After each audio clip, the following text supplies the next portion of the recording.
Imagina só a loucura que é você acordar de manhã, tomar banho, tomar o seu café, pegar um transporte e ir trabalhar. E nesse dia, encontrar um fosso com uma embarcação de mais de 4.600 anos lá dentro. E isso já aconteceu, gente. Infelizmente não foi comigo, mas com alguns funcionários egípcios lá na década de 1950. E já vou falando logo que essa história é legal demais, então fica aqui comigo para conhecê-la. E bom, né? Deixa eu me apresentar primeiro para quem ainda não me conhece. Olá, o meu nome é Márcia Jamile, sou arqueóloga e tenho um site chamado Arqueologia Egípcia, que por acaso quem o acessa já conhece uma parte da história que contarei aqui. Então, se você curte o Egito Antigo e informações verdadeiras, chega lá, vai ser legal. E os convido a também a curtir esse vídeo, porque, gente, menos da metade das pessoas que estão assistindo estão deixando o like.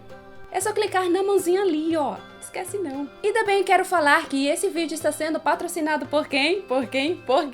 Por mim mesma! O Arqueologia pelo Mundo tem uma linha de camisetas e moletões com temas de arqueologia e Egito Antigo, tipo essa daqui que estou usando. Essa é uma parceria com a Loja e vocês podem conhecer toda a linha através do link que estou deixando na descrição ou através da nossa aba Loja que tem aqui no canal. Que chique, não é? E se ligue que já estamos trabalhando em estampas novas, ok? E a loja sempre está lançando cupons de desconto, então fiquem de olho nas nossas redes sociais para saber quando está rolando um. Propaganda feita? Então, bora lá! Estão vendo essa embarcação? Trata-se da Khufu I, ou como é mais popularmente conhecida, Barca Solar do Faraó Khufu. E Khufu já é um velho conhecido de vocês. Foi quem encomendou a construção da Grande Pirâmide e vocês devem conhecê-lo mais pelo nome que os gregos deram para ele, Quéops. Pois bem, essa barca solar ficava exposta ao lado da Grande Pirâmide, mas foi transferida esse ano de 2021 para o Grande Museu Egípcio, que está localizado no Cairo. Lá, ela será exposta com alguns dos mais notáveis artefatos arqueológicos do país. E por conta da sua idade, mais de 4.000 anos, seu peso e tamanho, a sua transferência necessitou de uma grande organização e grandes máquinas. Mas você sabe a história dessa embarcação e o porquê dela ser tão importante para o Egito? Não se preocupem, eu o contarei tudo para vocês. Até porque a minha história acadêmica está meio que ligada lá na pontinha mesmo, quase se soltando a essa embarcação. Digo isso porque a minha graduação e o meu mestrado foram na área de arqueologia de ambientes aquáticos voltada para o Egito Antigo. Em ambas as situações eu trabalhei com a discussão da importância de se estudar os artefatos, os objetos ligados de alguma forma com os ambientes aquáticos, ou a água em si, durante os tempos dos faraós. Afinal, é um fato que os seres humanos convivem com a água desde sempre e tendem a dar certos simbolismos para ela. E é aqui onde entravam os egípcios antigos, já que eles tinham uma série de simbolismos em relação aos líquidos como o vinho, a cerveja e, claro, a água. Mas essa última possuía um patamar diferente, sabe? Uma coisinha mais diferenciada. Porque os aspectos imaginários ligados a ela são muito mais complexos, ao ponto de os artefatos relacionados com os ambientes aquáticos ou úmidos possuírem, em alguns casos, um status sagrado. E é aqui onde entra a nossa querida Khufu I e outras embarcações que foram encontradas no Egito. Gente, eu tô sentindo agora uma sensação de nostalgia lembrando da época que realizei essa pesquisa. Pense que eu sofri! E assim, estou falando dos egípcios, mas se você é estudante de arqueologia, pode procurar sobre como os humanos viam a água em outras sociedades também. Tinha um arqueólogo chamado George Bass, o pioneiro da arqueologia subaquática a propósito, que sempre chamou a atenção para o papel das embarcações no progresso humano, que elas, nas mais variadas sociedades, foram as responsáveis por transportar matérias-primas e até ideologias, além de abrir o horizonte humano.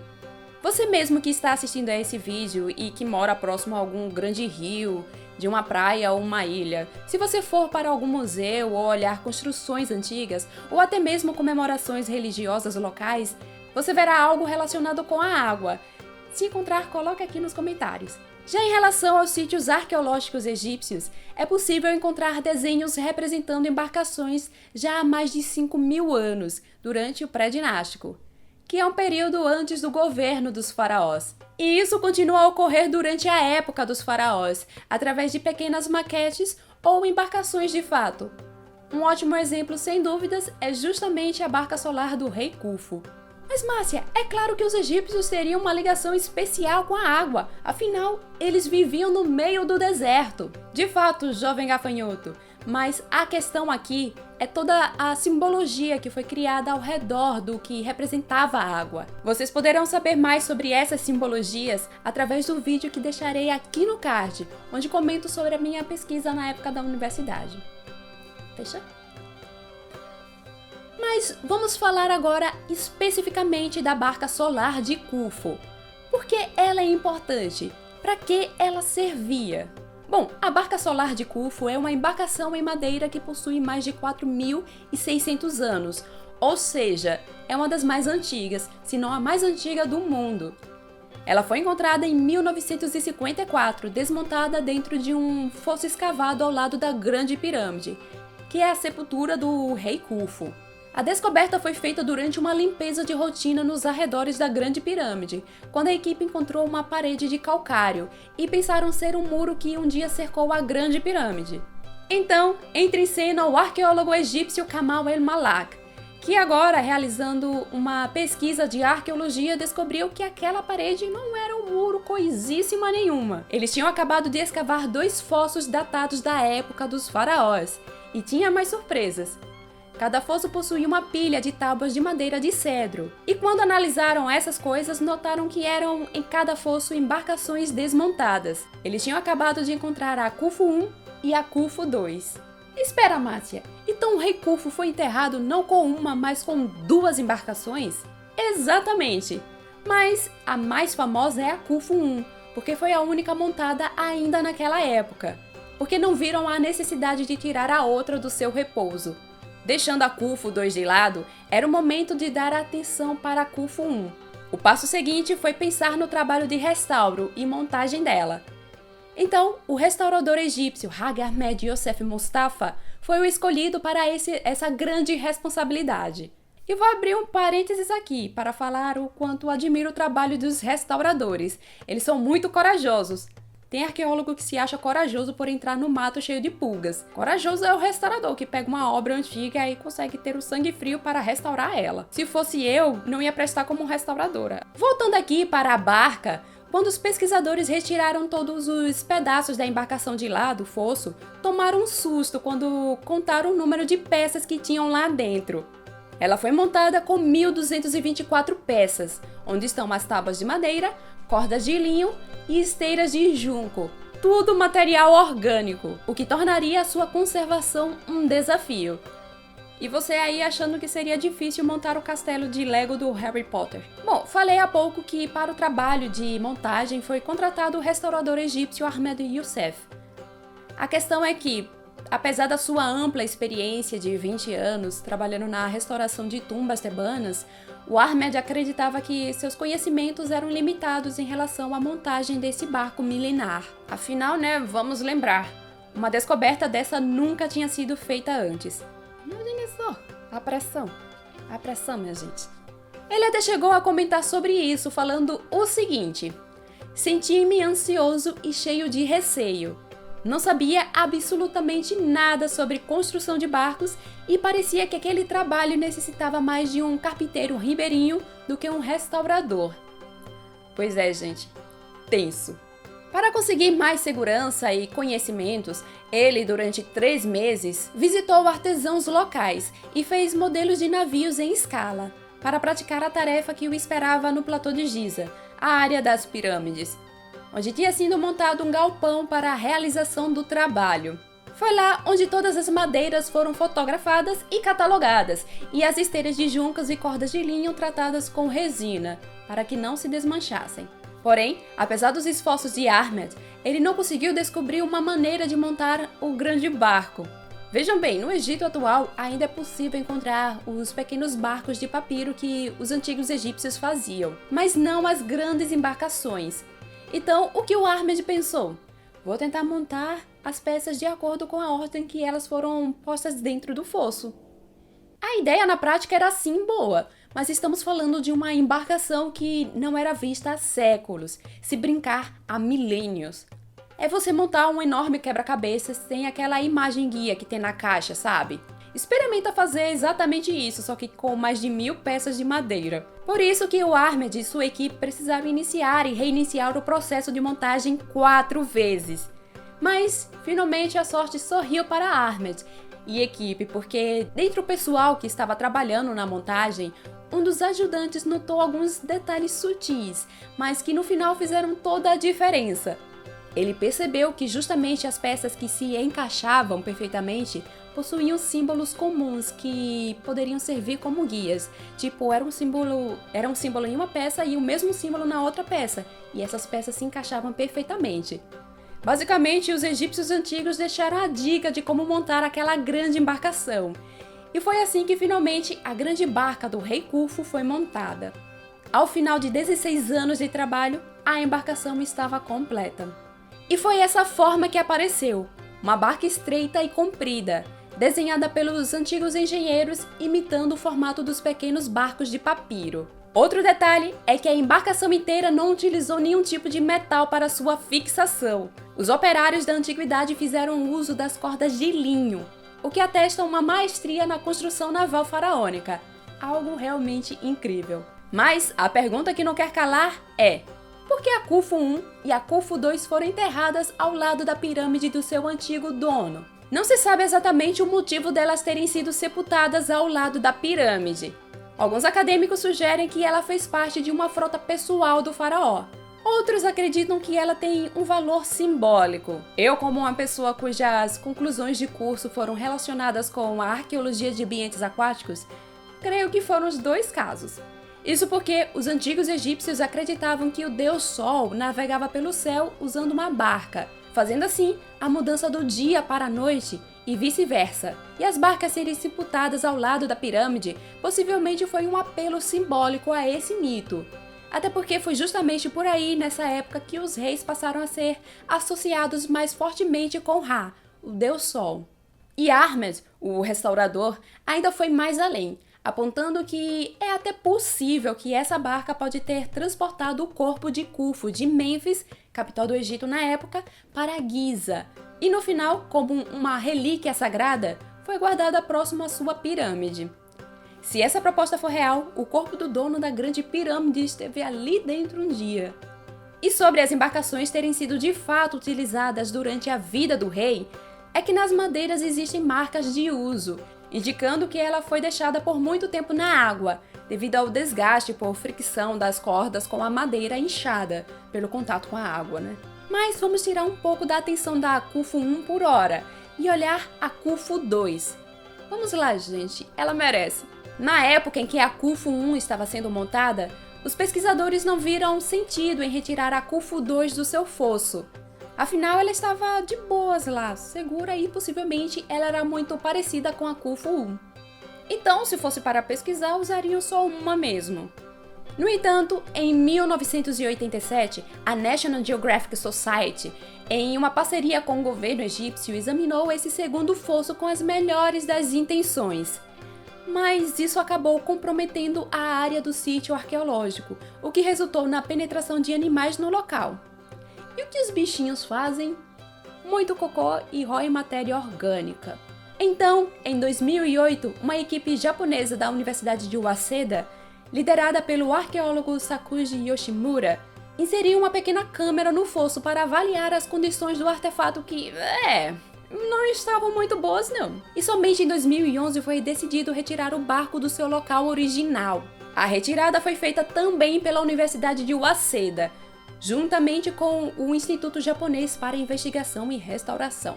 As peças da Khufu II estão atualmente no Grande Museu Egípcio.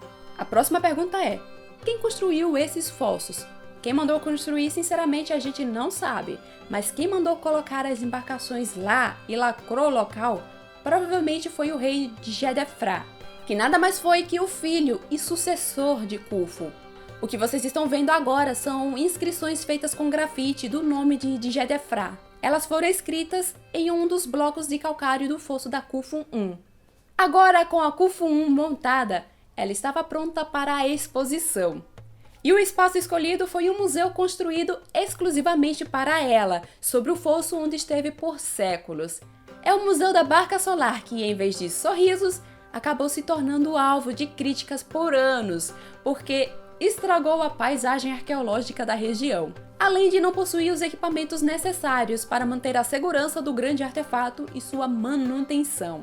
Deu treta, gente. A construção do museu deu treta. Tava achando que ia ser fácil? E esse último ponto era válido porque estamos falando de uma embarcação em madeira de mais de 4.000 anos. E por mais que o Egito possua uma temperatura extremamente propícia para a conservação, é uma temperatura que não faz milagre contra a luz solar e a respiração de turistas. Essa última estraga muito alguns tipos de registros arqueológicos por conta da umidade da respiração. Alguns desses registros são justamente matérias orgânicas, que são madeira, corda, fibras, esse tipo de coisa. Daí o Ministério de Turismo e Antiguidades do Egito reconheceu que já estava na hora de mudar a barca de lugar, de levá-la para um lugar devidamente climatizado e com laboratórios de restauro. E qual melhor lugar do que o Grande Museu Egípcio? Foi aí que reuniões foram feitas para decidir uma coisa muito importante, pessoal. Como seria feito o transporte da barca do platô de Giza para o Grande Museu Egípcio a 8,5 quilômetros de distância. E esses estudos e debates sobre como ocorreria a transferência se seguiram por cerca de 1 ano.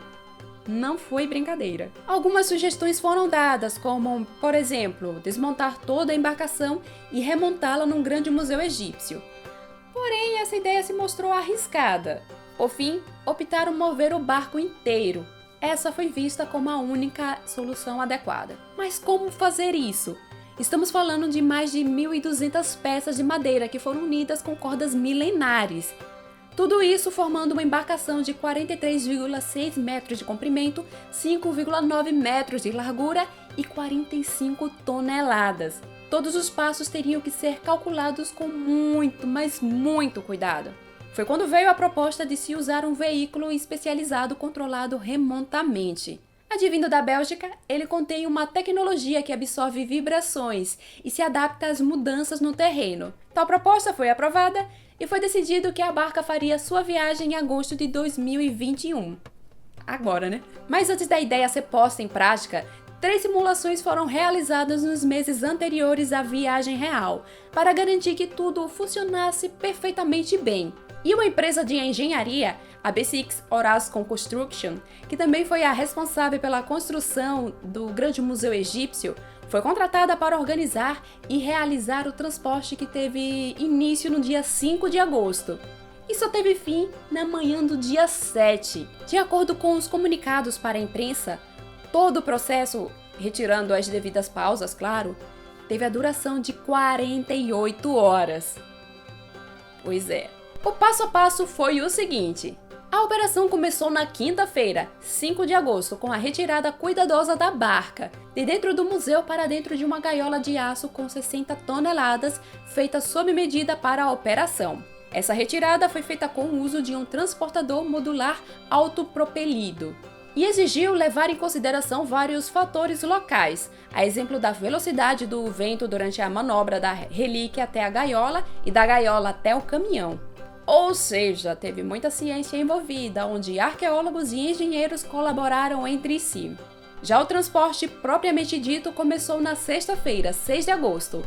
O comboio foi totalmente controlado à distância. Ele deixou a área da pirâmide por uma rampa estreita que serpenteava entre os monumentos de Giza, e então percorreu uma distância de 8,5 quilômetros antes de chegar ao seu destino final. A rota escolhida, que era muito mais longa do que a distância panorâmica entre as pirâmides e o Grande Museu Egípcio, foi devido à estabilidade das estradas utilizadas, pelo tamanho do comboio e pela necessidade de navegar com segurança por uma área repleta de materiais arqueológicos. Para isso, durante a transferência, ruas e pontes foram preparadas e fechadas para a passagem do caminhão. E a viagem de um museu para o outro durou 10 horas, tendo início na sexta-feira à noite e terminando na manhã do sábado, dia 7, quando a embarcação foi colocada dentro do Grande Museu Egípcio. E aqui já foi um outro rolê, porque um guindaste normalmente utilizado para mover pontes levantou a gaiola com a barca a uma altura de 30 metros para que ela pudesse entrar no edifício pelo telhado e o barco ser instalado em seu novo lugar de exibição, onde será exposto ao lado da Khufu 2. Agora imagina esse barco cair dali, minha gente. Imagina o coração da galera assim. E ambas as embarcações certamente serão algumas das estrelas da inauguração oficial do Grande Museu Egípcio, cuja data ainda não foi liberada. E espero que seja somente quando a pandemia estiver controlada, porque eu quero estar lá no dia. Eu quero muito. Gente, eu tô esperando isso desde 2011, aí eu vou perder essa inauguração oficial. E um detalhe simbólico aqui. Eu achei muito interessante que a Khufu 1 tenha chegado ao museu nas primeiras horas da manhã, porque isso me lembrou justamente o mito do deus Ra, o deus sol dos egípcios, que navegava no céu em uma barca solar, criando a diferença entre o dia e a noite.